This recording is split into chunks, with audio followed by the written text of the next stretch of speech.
Trump was to drop out tomorrow, Mike Pence would not automatically become the Republican nominee. One of two scenarios could unfold. On the one hand, Republicans have the option of actually reconvening the Republican National Convention. They would probably go with their other option, which is to allow the 168 members of the Republican National Committee to sit down and actually select a nominee themselves. Now, to do that, they would have to reach a majority vote.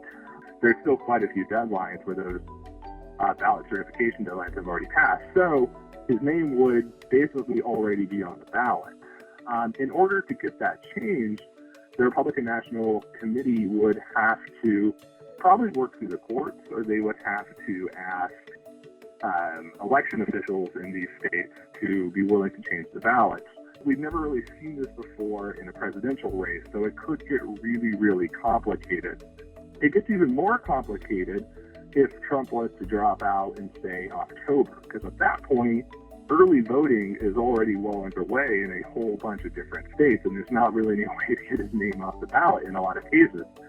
So what we'd probably be having to look at then is looking at the individual rules and laws that states have on who their electors in the Electoral College can vote for. So if Trump was to win the election on November 8th and drop out on November 9th, we actually do have a constitutional mechanism in place to deal with those types of situations, which is laid out in the 20th Amendment.